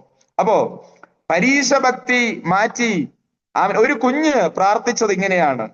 ഞാൻ ഇങ്ങനെ കേട്ടിട്ടുണ്ട്. ഒരു കുഞ്ഞ് പ്രാർത്ഥിച്ചത് ഇങ്ങനെയാണ്, കർത്താവേ, എന്റെ അപ്പന്റെ വിശ്വാസം ഒരടി താഴത്തേക്ക് ആക്കണേന്ന്. ആ കുഞ്ഞ് പ്രാർത്ഥിച്ചത് നിഷ്കളങ്കതയുടെ പ്രാർത്ഥന. എന്താ കാര്യം? ഒരടി താഴത്തേക്ക് ആക്കണേന്ന് പറഞ്ഞാൽ വായിൽ നിന്നുള്ള അപ്പന്റെ വിശ്വാസം ഹൃദയത്തിലേക്ക് ആക്കണേന്നാ പറഞ്ഞത്. ഈ അപ്പന് പറയാൻ മാത്രമേ അറിയൂ, ഹൃദയത്തിനകത്തൊന്നും ഇല്ലെന്ന്. എന്ന് പറഞ്ഞാൽ ആവേശം കൂടാൻ നേരത്ത്, അങ്ങനെയല്ല, ആവേശം കൂടാൻ നേരത്ത് നമ്മൾ പല കാര്യങ്ങളും ചെയ്യും. പക്ഷെ ആവേശം അങ്ങ് പോയി കഴിഞ്ഞ് ചെയ്തതിനെ കുറിച്ചൊരു ഭാരമാണ്. അങ്ങനെ ഒരാൾക്കുണ്ടായൊരു ബുദ്ധിമുട്ട് ഞാൻ നിങ്ങളോട് പറയാം. പ്രസംഗത്തിന്റെ കൊഴുപ്പിൽ കർത്താവിന്റെ വേലയ്ക്ക് വേണ്ടി കൊടുക്കണമെന്നോ സ്വർഗരാജ് നിക്ഷോഭം ഉണ്ടാകുമെന്നോ അങ്ങനെയൊക്കെ ഇന്നത്തെ സോഷ്യൽ മീഡിയയിലൊക്കെ ഒത്തിരി ഉണ്ടല്ലോ. പൈസയ്ക്ക് വേണ്ടി. ഞാൻ അതിനൊക്കെ എതിരാ. കൊടുക്കാൻ ദൈവവചനം വ്യക്തമായി ദൈവസഭയ്ക്കകത്ത് പഠിപ്പിച്ചു കഴിഞ്ഞാൽ ഇനി പ്രത്യേകിച്ചൊരു പഠിപ്പീരിന്റെ ആവശ്യമില്ല. നിങ്ങൾ അത് ചെയ്യണം, ഇത് ചെയ്യണം. ഈ കഴിഞ്ഞ ദിവസമൊക്കെ ഒരു സോഷ്യൽ മീഡിയയിൽ ഞാൻ കണ്ടത് ഇങ്ങനെയാ. നിങ്ങളുടെ കയ്യിൽ എന്താ, വാച്ചാണോ, മൊബൈലാണോ, നിങ്ങളുടെ കയ്യിൽ എന്താ 1 ഗ്രാം പിന്നെ സ്വർണമാണോ, അതെല്ലാം ഇങ്ങ് കൊണ്ട് ഇടാനാ പറയുന്നത്. ഇതൊക്കെ സോഷ്യൽ മീഡിയയിലൂടെ പിടിച്ച് ഇട്ട് സ്തോത്രം നമ്മെ പോലുള്ള എന്ന് പറഞ്ഞാൽ കർത്താവിന് വേണ്ടി നിലനിൽക്കാൻ ആഗ്രഹിക്കുന്നവർക്ക് പോലും ഒരു അസ്വസ്ഥത ഉണ്ടാക്കുന്ന നിലയിൽ സോഷ്യൽ മീഡിയയിൽ എന്തോരും ഇതാണ്. ഈ ഭൂതത്തെ ഇളക്കുന്നതെല്ലാം സോഷ്യൽ മീഡിയയിൽ പിടിച്ചിടുന്നു. ഇതൊക്കെ എന്തിന്റെ ആവശ്യമാണെന്നാ ചിന്തിക്കുക. ഈ ഭൂതത്തിന്മേലുള്ള അധികാരമൊക്കെ വിശുദ്ധിയിൽ നിന്ന് ചെയ്യേണ്ട സൂക്ഷിക്കുക. അത് പബ്ലിഷ് ചെയ്യാനുള്ളതല്ല. ഈ പബ്ലിഷ് ചെയ്തതുകൊണ്ട് ആരും നിന്റെ അടുത്ത് ഭൂതം ഇറക്കാൻ വരില്ല. വരില്ല, വരില്ല. നിന്റെ മേൽ ഭൂതം കൂടുവല്ലാതെ. ആമേശ്വരം കർത്താവിന്റെ കാലത്ത് പറഞ്ഞ പോലെ ഭൂതങ്ങളുടെ തലവനെ കൊണ്ട് ഭൂതത്തെ പുറത്താക്കുന്നു പറഞ്ഞ പോലെ ഇന്നത്തെ കാലത്ത് പബ്ലിസിറ്റിക്ക് വേണ്ടി ഇതെല്ലാം ചെയ്ത് സോഷ്യൽ മീഡിയ നിറയ്ക്കുക. അതിന്റെ താഴെ വരുന്ന കമന്റുകളൊക്കെ നിങ്ങളൊന്ന് വായിച്ചു നോക്കി. നമുക്ക് ഭയങ്കര അസ്വസ്ഥത ഉണ്ടാക്കുന്നത് ഇതൊക്കെ ബോധമില്ലാതെ ചെയ്യുന്ന കാര്യങ്ങളാണ്. മനസ്സിലായില്ലേ? അപ്പൊ കൊടുക്കേണ്ടത് സഭയ്ക്കകത്തങ്ങ് പറയും. അതൊന്നും പിടിച്ച് സോഷ്യൽ മീഡിയയിലൊന്നും എന്ത് ചെയ്യേണ്ട കാര്യമില്ല. പൊതുവായിട്ടൊരു ഇടങ്ങളിൽ പറയേണ്ട കാര്യമൊന്നും അല്ലത്. മനസ്സിലായോ? അപ്പോൾ ഉണ്ടാകുന്നത് പൊതുജനങ്ങളുടെ ധാരണ നമ്മൾ ഈ സാമ്പത്തികത്തിന് വേണ്ടി ശുശ്രൂഷ എന്നുള്ളതാണ്. അങ്ങനെയുള്ള തലങ്ങൾക്കൊക്കെ വ്യത്യാസം വരണമെന്ന് ഞാൻ ആഗ്രഹിക്കുകയാണ്. കർത്താവ് എന്നെ വിളിച്ചാൽ എന്നെ പോറ്റാൻ ദൈവം വിശ്വസ്തനാ. നിങ്ങളെ വിളിച്ചാൽ നിങ്ങളെ പോറ്റും. നിങ്ങൾ പറഞ്ഞതുകൊണ്ടല്ല നിങ്ങളെ പോറ്റുന്നത്, കാരണം നിങ്ങളുടെ ആവശ്യം എന്താണെന്ന് ദൈവത്തിന് അറിയാമെന്നുള്ളതാ. സ്തോത്രം. ഇത് കുറച്ചു പേരെങ്കിലും കേൾക്കണമെന്ന് ഞാൻ ആഗ്രഹിക്കും. ഇതൊന്നും പറയാനായിട്ട് ആഗ്രഹിച്ച് പുസ്തകത്തിൽ എഴുതി വെച്ച കാര്യങ്ങളൊന്നും അല്ലത്. സ്തോത്രം. അപ്പോൾ ചില സമയത്ത് നമുക്കൊരു ആവേശം കയറി പല കാര്യങ്ങളും ചെയ്യും. ഒരു അച്ചായൻ ഈ പ്രസംഗത്തിന്റെ കൊഴുപ്പ് മൂത്തിട്ട് നല്ല പ്രസംഗം, നല്ല അന്തരീക്ഷം, അദ്ദേഹത്തിന്റെ കയ്യിലുണ്ടായിരുന്ന 500 രൂപ സ്വോത്രകാഴ്ച ഇട്ടു. 500 രൂപ സ്വോത്രകാഴ്ച ഇട്ടു. കാരണം ഈ പ്രസംഗം കഴിഞ്ഞ ഒടുവിലായിരുന്നു സ്വോത്രകാഴ്ച. സ്തോത്രം. ഇവിടെ ഞാൻ പ്രസംഗത്തിന് മുമ്പ് സ്വോത്രകാഴ്ച എടുക്കും. സ്തോത്രം. അല്ലല്ലോ, പ്രസംഗം കേട്ടിട്ടൊന്നും ആരും എന്ത് ചെയ്യണ്ട, സ്വോത്രകാഴ്ച ഇടണ്ട, കിട്ടുന്നത് മതി. സ്തോത്രം. അല്ലല്ലോ, കുറയാറൊന്നുമില്ല. ദൈവം സഹായിച്ച്. ഞാൻ പറഞ്ഞു വന്നത്, ഇദ്ദേഹം 500 രൂപ സ്വോത്രകാഴ്ച ഇട്ടു. 500 രൂപ സ്വോത്രകാഴ്ച ഇട്ടിട്ട് വീട്ടിൽ ചെന്നു. സ്തോത്രം. പ്രസംഗത്തിന്റെ ആവേശം, പ്രസംഗം എല്ലാം കഴിഞ്ഞ ആരാധന എല്ലാവരും നല്ല സന്തോഷം. വീട്ടിലെത്തിയപ്പോ ഭയങ്കര അസ്വസ്ഥത, ഒരു ചെറിയ നെഞ്ചുവേദന, ചെറിയ അസ്വസ്ഥത ഒക്കെ ആയിട്ട് ഇങ്ങനെ ഇരിക്കുക. അപ്പൊ ആന്റി ചോദിച്ചു, അല്ല ചായ, ചർച്ചിൽ നിന്ന് ഭയങ്കര സന്തോഷമായിരുന്നല്ലോ, എല്ലാവരുമായിട്ട് നല്ല ഹാപ്പി ആയിരുന്നല്ലോ, പക്ഷെ ഇവിടെ എത്തിയപ്പോ പറയാണ്, ഈ പ്രസംഗത്തിന്റെ ആവേശത്തിൽ ഞാൻ അങ്ങ് 500 ഇട്ടു, പക്ഷെ അത്ര അങ്ങ് ഇടണ്ടായിരുന്നു, കണ്ടില്ലേ? അപ്പൊ ഇത് ഈ ആവേശത്തിൽ ചെയ്യുന്നതെല്ലാം പിന്നീട് ചിന്തിക്കുമ്പോൾ നമുക്ക് അബദ്ധമായിട്ട് എന്ത് ചെയ്യും തോന്നും. ഇതാ പറഞ്ഞേ, ഈ ശുശ്രൂഷ എന്ന് പറയുന്നത്, ആത്മീയത എന്ന് പറഞ്ഞാൽ ആവേശത്തിലൊന്നും ചെയ്യേണ്ട കാര്യമല്ല. അതൊക്കെ ദൈവത്തിന്റെ ആത്മാവിന്റെ നിയോഗത്താൽ ചെയ്യേണ്ട കാര്യങ്ങളാണ്. ഞാൻ പറയുന്നത് നിങ്ങൾക്ക് ബോധ്യപ്പെടുന്നെന്ന് ഞാൻ വിശ്വസിക്കുകയാണ്. ഓക്കെ. അപ്പൊ ഈ കുഞ്ഞ് പ്രാർത്ഥിച്ചത് എന്റെ അപ്പന്റെ വിശ്വാസം ഒരടി താഴേക്ക്, എന്ന് പറഞ്ഞാൽ വായിൽ നിന്ന് ഹൃദയത്തിലേക്ക് ആക്കണേന്നാ പ്രാർത്ഥിക്കുന്നത്. അപ്പൊ നമ്മുടെ ജീവിതത്തിൽ നിങ്ങൾക്ക് ആഗ്രഹമുണ്ടോ? കർത്താവേ, എന്റെ ജീവിതത്തിൽ സ്തോത്രം, ഈ പരീക്ഷ ഭക്തി മാറ്റിയിട്ട്, എവിടെയൊക്കെയോ മറഞ്ഞു കിടക്കുന്ന പരീക്ഷ ഭക്തി, എവിടെയൊക്കെയോ ഒളിഞ്ഞു കിടക്കുന്ന, എത്ര പേർക്ക് സമ്മതിക്കാൻ പറ്റുന്നുണ്ട് ഇന്ന്? എത്ര പേർ സമ്മതിക്കുന്നുണ്ട്? കർത്താവേ, എനിക്ക് അങ്ങനെ ഉണ്ട്, ഞാൻ സമ്മതിക്കാൻ ആഗ്രഹിക്കുകയാണ്, ഞാൻ സമ്മതിക്കാൻ ആഗ്രഹിക്കുകയാണ്. സത്യം പറഞ്ഞാൽ നമ്മളെ തന്നെ വലുതാക്കിയിട്ടൊന്നും കാര്യമില്ല. കർത്താവ് വലിയവനാക്കാതെ നമ്മൾ വലിയവനായിട്ട് ഒരു കാര്യമില്ല. കർത്താവ് നമ്മളെ പബ്ലിഷ് ചെയ്യാതെ നമ്മളെ തന്നെ പബ്ലിഷ് ചെയ്തിട്ട് ഒരു കാര്യമില്ല. സ്തോത്രം. എന്ന് പറഞ്ഞാൽ സൂത്രപ്പണികളൊക്കെ ചെയ്ത ആളുകളെ കൂട്ടാൻ വേണ്ടി സ്തോത്രം, നമ്മളെ തന്നെ ഒന്നും ഒരു കാര്യവും ചെയ്തിട്ട് ഒരു കാര്യമില്ല. സ്തോത്രം. ആമേൻ. ഞാൻ പറയുന്നത് നിങ്ങൾക്ക് ബോധ്യപ്പെടുന്നെന്ന് ഞാൻ വിശ്വസിക്കുകയാണ്. എത്ര പേർ ആഗ്രഹിക്കുന്നു, കർത്താവേ, അറിയാതെയെങ്കിലും ചില സമയത്ത് അറിഞ്ഞും അറിയാതെയും എന്റെ ജീവിതത്തിൽ വരുന്ന പരീക്ഷ ഭക്തിയെ എന്നിൽ നിന്നും എടുത്തു മാറ്റണേ. അത് എന്റെ ജീവിതത്തിൽ എന്റെ ആത്മീയതയ്ക്കെതിരാണ്, എന്റെ കുടുംബ ജീവിതത്തിനെതിരാണ്, എന്റെ തലമുറകൾക്കെതിരാണ്. അതുകൊണ്ട് സ്തോത്രം, ഈ പരീക്ഷ ഭക്തി എന്നിൽ നിന്ന് മാറത്തക്കവണ്ണം എന്നെ ഒന്ന് ഉപയോഗിക്കണേ എന്ന് എത്ര പേർക്ക് പ്രാർത്ഥിക്കാനായിട്ട് ആഗ്രഹമുണ്ട്? ഇവിടെ പരീക്ഷ ഭക്തി എന്ന് പറഞ്ഞിട്ടുണ്ടെങ്കിൽ തങ്ങളെ തന്നെ നീതിമാൻ എന്ന് ഉറപ്പിക്കുക. സ്തോത്രം. മറ്റുള്ളവർ ചെയ്യുന്നതെല്ലാം തെറ്റാണ്, ഞാൻ ചെയ്യുന്നത് മാത്രമാണ് ശരിയെന്ന് പറയുകയാണ്. അതുപോലെ പ്രാർത്ഥനയിൽ പോലും മറ്റുള്ളവരെ കുറ്റപ്പെടുത്തുന്ന നിലയിലേക്ക്, അല്ലേ? ഇന്നത്തെ കാലത്ത് നേരിട്ട് പറയാൻ പറ്റാത്തത് കൊണ്ട് പാട്ടിലൂടെയും പ്രാർത്ഥനയിലൂടെയാണ് എന്ത് ചെയ്യുന്നത്, സഭയ്ക്കകത്ത് ശുശ്രൂഷകൾ നടക്കുന്നത്, അല്ലേ? എന്നാലും ഞാൻ പറയുന്നത് കേട്ടിട്ടുണ്ട്, ഒരമ്മച്ചി എഴുന്നേറ്റ് നിന്ന് പാട്ടുപാട്, സ്നേഹത്തിലൂടെ എല്ലാം കാണുവാൻ. അപ്പോ ഈ അമ്മച്ചിയോട് കുറച്ച് ഗർവുള്ള ആന്റി അപ്പുറത്ത് എഴുന്നേറ്റ്, വക്രത നിറഞ്ഞ പാപ. അപ്പൊ ഈ വക്രതയും സ്നേഹവും തമ്മിലുള്ള വ്യത്യാസം നിങ്ങളൊന്ന് ചിന്തിച്ചു നോക്കി. മനസ്സിലായോ? അപ്പൊ ഇതൊക്കെയാണ് സത്യം പറഞ്ഞാൽ യേശു കർത്താവ് എഴുതി വെച്ചിരിക്കുന്ന അക്ഷരാർത്ഥത്തിൽ അതിന്റെ നിലയിൽ ഇന്നത്തെ സഭയ്ക്കകത്ത് ഉണ്ടെന്നുള്ളത് തെളിവാ. അതിന്റെ ചില വേർഷൻ മാറ്റമുണ്ട്, രീതികൾക്ക് മാറ്റമുണ്ട് എന്നുള്ളതല്ലാതെ കറക്റ്റ് ഒരേ അച്ചിൽ വാർത്ത് വെച്ചതുപോലെ. കാരണം എന്താണെന്നറിയാവോ? അന്നത്തെ പിശാച ഇന്നത്തെ പിശാച എന്നുള്ളത് കൊണ്ടാ. സ്തോത്രം. നിങ്ങൾക്ക് ഞാൻ പറയുന്നത് മനസ്സിലാകുന്നുണ്ടല്ലോ, അല്ലേ? അസ്വസ്ഥതകളൊന്നും ഇല്ലല്ലോ നിങ്ങൾക്ക്? ഇല്ലെന്ന് കരുതുന്നു. ഓക്കെ. അപ്പോ നമ്മള് ചിന്തിക്കണം, എന്ത്? മറ്റുള്ളവരെ കുറ്റപ്പെടുത്താതെ, മറ്റുള്ളവരെ ഒറ്റപ്പെടുത്താതെ ഞാൻ ചെയ്യുന്നത് മാത്രമാണ് ശരി എന്നുള്ള പരീക്ഷ ഭക്തി നമുക്കുണ്ടാകരുത്. നമ്മുടെ വീടുകളിൽ ഉണ്ടാകുന്ന ചെറിയ വിഷയങ്ങൾ പോലും അങ്ങനെയല്ലേ ഉളവായി വരുന്നത്. അച്ചായൻ പറയും ഞാൻ പറഞ്ഞതാ ശരി, അമ്മാമ പറയും ഞാൻ പറഞ്ഞാ ശരി, മക്കൾ പറയും നിങ്ങൾക്ക് രണ്ടുപേർക്കും വിവരമില്ല ബോധമില്ല, ഇത് ഹൈടെക് യുഗമാണ്, അതുകൊണ്ട് നിങ്ങൾ രണ്ടുപേരും പറഞ്ഞാലേ ശരി, ഞങ്ങൾ പറഞ്ഞാൽ ശരി. ഇപ്പൊ 3 ഭാഗമാണ് വീട്ടിനകത്ത്, അല്ലേ? ഞാൻ കഴിഞ്ഞ ദിവസം എന്റെ കുഞ്ഞുങ്ങളെ, ഞാൻ ഈ ദൈവസഭയ്ക്കകത്ത് ശുശ്രൂഷിക്കാൻ നേരത്തെ ഒരു 10-12 മിനിറ്റ് ഒക്കെ കുഞ്ഞുങ്ങൾക്ക് വേണ്ടിയാണ് സൂക്ഷിക്കുന്നത്. മക്കളെ, നിങ്ങൾ അങ്ങനെ ചെയ്യരുത്, മാതാപിതാക്കളെ ബഹുമാനിക്കണം. കുഞ്ഞുങ്ങൾക്ക് എന്നോട് എന്നാ സ്നേഹമാണെന്നറിയാവോ? ആമേ സ്തോത്രം. അവരോട് ഞാൻ പറയും, മക്കളെ നിങ്ങൾ അങ്ങനെ ചെയ്യരുത്, മാതാപിതാക്കളെ ബഹുമാനിക്കണം, മാതാപിതാക്കളെ കരുതണം, മക്കളെ അപ്പനെ അമ്മയെ ഓർഫനേജ് കൊണ്ടുവിടരുത്. ദൈവം നിങ്ങളെ അനുഗ്രഹിക്കുമ്പോൾ ആമേ സ്തോത്രം, നിങ്ങൾ അനുഭവിക്കുന്ന പെർഫ്യൂമിന്റെ പിന്നിലെല്ലാം അവരുടെ വിയർപ്പാണ്. മക്കളെ പറഞ്ഞ് ബോധ്യപ്പെടുത്തണം, മക്കളെ പറഞ്ഞ് ബോധ്യപ്പെടുത്തണം. മനസ്സിലായില്ലേ? അപ്പോ എല്ലാ വീടുകളിലും എന്തുണ്ട്? ഈ അസ്വസ്ഥതകളുണ്ട്. അപ്പോ അച്ചായൻ പറയും ഞാൻ പറഞ്ഞാണ് ശരി, അമ്മാമ്മ വിട്ടുകൊടുക്കുകയല്ല, ഞാൻ പറഞ്ഞതാണ് ശരി. മക്കൾ അത്രയും പോലും വിട്ടുകൊടുക്കുകയല്ല. ആ വീട്ടിൽ പ്രാർത്ഥന നടക്കുവോ? ആ വീട്ടിൽ ദൈവസാന്നിധ്യം ഇറങ്ങുവോ? ആ വീട്ടിനകത്ത് ദൈവത്തിന് എന്തെങ്കിലും ചെയ്യാൻ പറ്റുമോ? ഇവിടെ വിട്ടുവീഴ്ച ചെയ്യാൻ തയ്യാറാകണം. ചിലത് കേട്ടില്ല, നമ്മളെല്ലാം മനുഷ്യരല്ലേ. ചിലപ്പോ ഞാൻ പറയുന്ന കാര്യങ്ങൾ അല്ലെങ്കിൽ നിങ്ങൾ പറയുന്ന കാര്യങ്ങൾ ഒരുപക്ഷെ അബദ്ധങ്ങളായിരിക്കാം. പക്ഷെ കേൾക്കുന്നവർക്ക് മനസ്സിലാകണം അവർ പറയുന്ന അബദ്ധമാണ്, അതങ്ങ് വിട്ടുകൊടുത്തേക്കുക. അപ്പൊ ഒത്തിരി പ്രശ്നങ്ങളിൽ നിന്ന് എന്ത് ചെയ്യാൻ പറ്റും? നമ്മൾ സത്യം പറഞ്ഞാൽ എന്താ? ഞാൻ ഈ കഴിഞ്ഞ ദിവസം ഇങ്ങനെ വചനം പഠിച്ചു വന്നപ്പം ഞാൻ എന്താ പറയുക, ഇങ്ങനെ പറഞ്ഞു പോകുന്നത്, അടുത്തൊരു വചനം എടുത്താല് ഒരു ഗ്ലാസ് വേണം. അപ്പൊ അതും ഇല്ല ഇതും ഇല്ലാതായി പോകണ്ടെന്ന് വിചാരിച്ച ഒരു 10 മിനിറ്റോടെ പറഞ്ഞ് അവസാനിപ്പിക്കാം. ഓക്കെ. അപ്പോ നമ്മുടെയൊക്കെ ജീവിതത്തിൽ നമ്മളങ്ങ് വിട്ടുകൊടുക്കാൻ തയ്യാറാകുക. നമ്മളങ്ങ് സത്യം പറഞ്ഞാൽ നമുക്ക് പറ്റുന്ന ഒരു കുഴപ്പം എന്നാണെന്നറിയാമോ? നമ്മളെല്ലാവരെയും ദൈവങ്ങളായി കാണുന്നത് കൊണ്ടാണ്. കഴിഞ്ഞ ദിവസം എന്റെ പഠനമുറിയിൽ കർത്താവ് എനിക്ക് തന്ന ഒരു വെളിപ്പാടാത്. സ്തോത്രം. ഇനി വേറെ ആർക്കെങ്കിലും വെളിപ്പാട് കിട്ടിയോന്ന് എനിക്കറിയാം, ഞാൻ അറിഞ്ഞില്ല. അങ്ങനെ കിട്ടിയിട്ടുണ്ടെങ്കിൽ എന്നോട് ക്ഷമിക്കൂ. ഞാൻ കഴിഞ്ഞ ദിവസം ഇരുന്നപ്പോ പഠിച്ചപ്പം മനസ്സിലായി, നമ്മള് മറ്റുള്ളവരെ ദൈവങ്ങളായി കാണുന്നത് കൊണ്ടാണ് നമുക്ക് അസ്വസ്ഥത ഉണ്ടാകുന്നത്. അപ്പൊ നിങ്ങൾ ചോദിക്കും എന്താണത്? ഇപ്പൊ ഒരാളിൽ തെറ്റ് പറ്റാൻ നേരത്ത് നമ്മൾ തെറ്റ് പറ്റി എന്നും അത് മറ്റുള്ളവരോട് പറയാനും നമ്മൾ ശ്രമിക്കും. അവരുടെ തെറ്റിനെ കുറിച്ച് നമ്മൾ വാചാലരാകും, നമ്മുടെ തെറ്റിനെ നമ്മൾ മറച്ചു വെക്കും. മനസ്സിലായോ?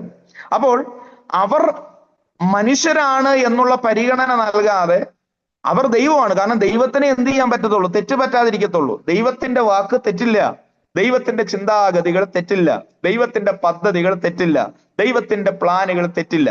പക്ഷെ മനുഷ്യന്റെ പദ്ധതികൾ തെറ്റും, മനുഷ്യന്റെ പ്ലാനുകൾ തെറ്റും, മനുഷ്യൻ പറഞ്ഞ വാക്ക് മാറും. അപ്പം നമ്മൾ മനുഷ്യരെ കാണുന്നത് എങ്ങനെയാണെന്നറിയാവോ? ദൈവത്തെ പോലെയാ. അപ്പം തെറ്റില്ലാതെ ആയിരിക്കണം മനുഷ്യൻ എന്നാണ് നമ്മൾ ചിന്തിക്കുന്നത്. പക്ഷേ ഈ ഉലകത്തിൽ ജീവിക്കുന്ന അത്രയും കാലം നമ്മൾ മണ്ണാണ്, ജീവിതത്തിൽ തെറ്റുപറ്റും എന്ന് വിചാരിച്ച് തെറ്റിൽ തുടരാനല്ല ഞാൻ പറയുന്നത്. നമ്മുടെ ജീവിതത്തിൽ ഒരു തെറ്റ് പറ്റിയാൽ നമ്മൾ ദൈവത്തോടും ഒരു മനുഷ്യനോടുള്ള ബന്ധത്തിൽ പറ്റിയാൽ മനുഷ്യനോടും എന്നോട് ക്ഷമിക്കണമേ എന്ന് പറയാനുള്ള ഒരു മനസ്സ് നമുക്കുണ്ടാകണം. എന്നിട്ട് ആ തെറ്റിനെ നമ്മൾ എന്ത് ചെയ്യണം? ഇനി അതിൽ വീഴാതെ വണ്ണം നമ്മൾ നമ്മളെ തന്നെ സൂക്ഷിക്കുന്നവരായിട്ട് മാറണം. നമ്മൾ മറ്റുള്ളവരെ ദൈവമായി കാണുന്നു എന്ന് പറഞ്ഞാൽ അവർക്ക് തെറ്റുപറ്റില്ല എന്നൊരു ചിന്തയിലേക്ക് നമ്മൾ വരികയാണ്. പക്ഷെ അങ്ങനെയല്ല. നമ്മൾ മനുഷ്യരെ മനുഷ്യരായിട്ട് കാണാൻ ശ്രമിക്കൂ. അവർക്ക് അബദ്ധം പറ്റും, അവരുടെ ചില വാക്കുകൾക്ക് വീഴ്ചയുണ്ടാകും. ആ കുഞ്ഞ് പറഞ്ഞതിൽ ഒരു അബദ്ധം പറ്റിയതാ, പക്ഷെ പിന്നെ അതിൽ കടിച്ചു തൂങ്ങി ആമീൻ ഒരു പരീക്ഷ ഭക്തിയിലേക്ക് നമ്മൾ പോകാതെ വണ്ണം നമ്മളുടെ അകത്ത് ആ ചുങ്കക്കാരിൽ ഉണ്ടായ ഒരു മനോഭാവത്തിലേക്ക് നമ്മൾ മടങ്ങി വരണം. നമ്മൾ എപ്പോഴും സ്വയ ശോധന ചെയ്യാൻ തയ്യാറാകണം. എന്ന് പറഞ്ഞാൽ എല്ലാ ദിവസവും പ്രാർത്ഥനയോടൊപ്പം തന്നെ നമ്മൾ നമ്മളെ തന്നെ ഒന്ന് കാണണം. ഇന്ന് എന്റെ ഭവനത്തിൽ എന്റെ ഭാര്യയോട്, എന്റെ ഭർത്താവിനോട്, എന്റെ കുഞ്ഞുങ്ങളോട്, എന്റെ സഭയിൽ പാസ്റ്ററോട്, എന്റെ അയൽവക്കക്കാരോട്, എന്റെ സഹ വിശ്വാസികളോട് ഞാൻ സംസാരിച്ചത്, അവരെ കുറിച്ച് ഞാൻ ചിന്തിച്ചത്, നമ്മളെ തന്നെ ഒന്ന് ശോധന ചെയ്ത് ആമേ തെറ്റിനെ തെറ്റായി കണ്ട് കർത്താവേ ഇന്ന ഭാഗത്ത് വീഴ്ച വന്നിട്ടുണ്ട്, ദൈവത്തോടുള്ളത് ദൈവത്തോടും മനുഷ്യനോടുള്ളത് മനുഷ്യനോടും നമ്മൾ ഏറ്റുപറയണം. നമ്മളെല്ലാവരും മനുഷ്യനോട് തെറ്റ് ചെയ്യും, പക്ഷെ എന്നിട്ട് മനുഷ്യനോട് പറയില്ല, തെറ്റ് ദൈവത്തോട് ഏറ്റുപറയും. അങ്ങനെ ഒരു സ്വഭാവമല്ലേ നമുക്ക്? നമ്മുടെ ഒരാളോട് തെറ്റ് ചെയ്തു, അവർക്കും മനസ്സിലായി നമുക്കും മനസ്സിലായി, പക്ഷേ എന്റെ ഈഗോ ഞാൻ തെറ്റുകാരനാണെന്ന് പറയാൻ എന്നെ അനുവദിക്കാതെ കാരണം ഞാൻ മറ്റുള്ളവരുടെ മുമ്പിൽ എനിക്ക് തെറ്റുപറ്റിപ്പോയി എന്ന് പറഞ്ഞാൽ ഞാൻ തോറ്റുപോവുകയാണെന്നുള്ള ഒരു ഈഗോ നമുക്കുള്ളത് കൊണ്ട് നമ്മളെല്ലാം കൂട്ടി കർത്താവെ അവരോട് ഞാൻ ചെയ്ത തെറ്റിനായി ഞാൻ അങ്ങയോട് ക്ഷമ ചോദിക്കുന്നു. നോ, അങ്ങനെയല്ല. മനുഷ്യനോട് തെറ്റ് ചെയ്താൽ മനുഷ്യനോട് തന്നെ മാപ്പ് പറയണം. മനുഷ്യനോട് തെറ്റ് ചെയ്താൽ മനുഷ്യനോട് പറയണം തെറ്റിപ്പോയി. നിങ്ങൾ ചിന്തിക്കണം, നിങ്ങൾ ഒരു കാര്യം ചിന്തിക്കണം. ചിലപ്പോൾ നിങ്ങൾ വിചാരിക്കുന്ന ഒരു കാര്യമുണ്ട്, തെറ്റിപ്പോയെന്ന് പറയാൻ നേരത്തെ നമുക്ക് എന്തൊക്കെയോ അല്ല, അവിടെ ദൈവത്തിന്റെ അംഗീകാരം ഉണ്ടാകുകയാണ്. ഞാൻ അതിനെക്കുറിച്ചൊരു ക്ലാസ് ഉണ്ട്, ഇതിനോട് ചേർത്ത് മറ്റൊരു ഭാഗത്ത് ഞാൻ അത് നിങ്ങൾക്ക് പറഞ്ഞ് മനസ്സിലാക്കി തരാം. നമ്മൾ നമ്മുടെ ജീവിതത്തിലെ തെറ്റ് ദൈവത്തിൽ ഏറ്റു പറയാൻ നേരത്ത് ഒന്ന്, ആമേൻ, മനുഷ്യനോട് പറയാവുന്നത് ഒന്ന് അവനെ നമ്മൾ നേടുകയാണ്, രണ്ട് നമ്മളെ നമ്മൾ നേടുകയാണ്. കഴിഞ്ഞ ദിവസം ഞാൻ സഭയിൽ പഠിപ്പിച്ചൊരു കാര്യമാണ്. മൂന്ന്, ദൈവത്തിന്റെ അംഗീകാരം നമുക്ക് ലഭിക്കുകയാണ്. ഞാൻ ഇങ്ങനെ പറഞ്ഞ് അവസാനിപ്പിക്കാം. നമ്മുടെ പരീശ ഭക്തി മാറ്റിയിട്ട്, ആമേൻ സ്തോത്രം, ദൈവത്തെങ്കിലുള്ള ആഴമായ വിശ്വാസത്താലുള്ള ഭക്തിയിലേക്ക് ക്ഷമിക്കുവാനും സഹിക്കുവാനും കരുതുവാനും സ്നേഹിപ്പാനും ദൈവത്തോട് കൂടെ ഇരിക്കാൻ അവസരങ്ങൾ ദൈവം നൽകി തരട്ടെ. അടുത്ത ഭാഗം നമുക്ക് അടുത്ത ആഴ്ച നമുക്ക് പഠിപ്പാൻ ദൈവം സഹായിക്കട്ടെ. ഇങ്ങനെ